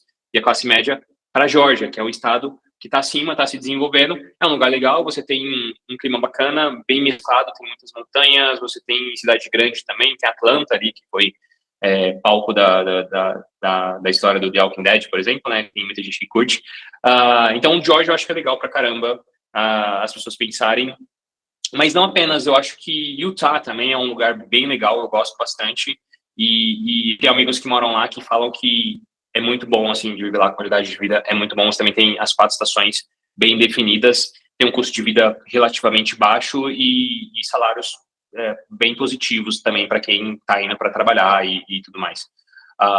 Mas os Estados Unidos é gigante, cara. Eu acho que vale muito a pena as pessoas que pensam em morar lá visitarem mesmo, sabe? Fazerem visitas de reconhecimento e não se prenderem, por exemplo, se elas chegarem e montar uma base básica, uma base inicial em um estado, não se prenderem àquele estado para sempre, né? Pensarem em conhecerem outros lugares, porque alguém que saiu do Brasil para viver nos Estados Unidos consegue sair de um estado nos Estados Unidos para viver em outro estado nos Estados Unidos. Então, inicialmente, eu gosto muito da ideia de uma visita de reconhecimento, porque ela te permite não fincar tanto assim as suas estacas num lugar determinado. Tem um site bem legal que se chama Hello Landing.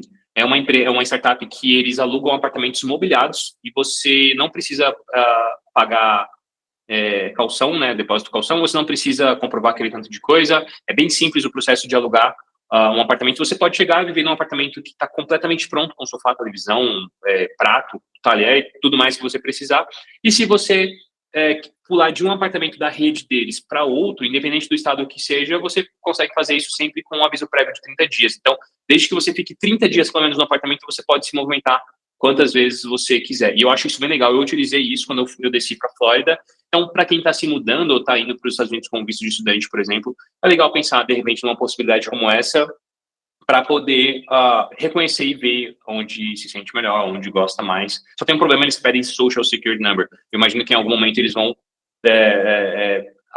sei lá, abrir a possibilidade para outros documentos, como o ITIN Number, por exemplo, que aí um estudante consegue tirar.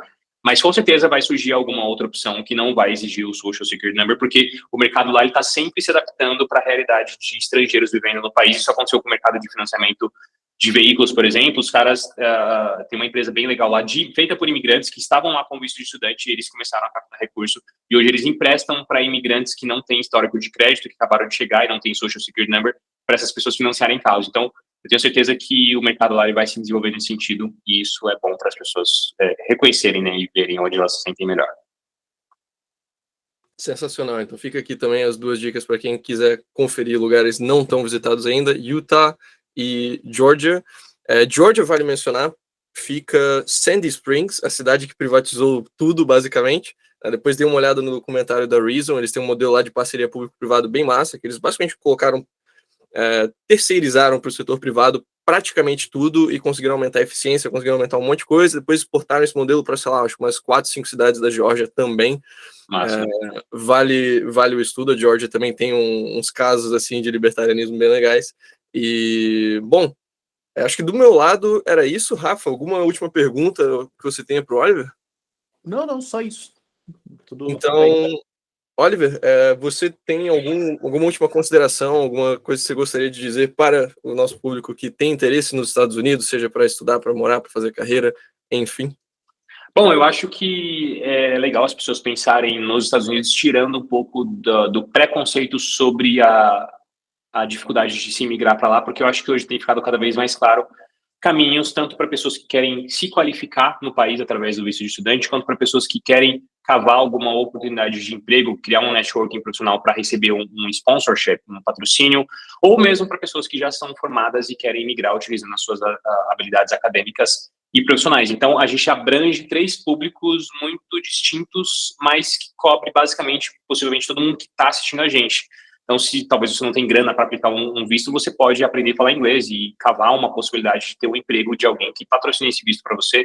Eu acho que existe essa realidade ela é presente, e a gente tem um número recorde de brasileiros imigrando legalmente para os Estados Unidos, exatamente porque as informações estão sendo divulgadas. Então, convido vocês a conhecerem meu canal no YouTube, que eu pretendo retornar em fevereiro, mais tardar. Se chama Onde Está o Oliver? Então, quem quiser se inscrever lá, eu mostro um pouquinho da minha vida nos Estados Unidos. Estou voltando para lá em breve e quero continuar produzindo conteúdo.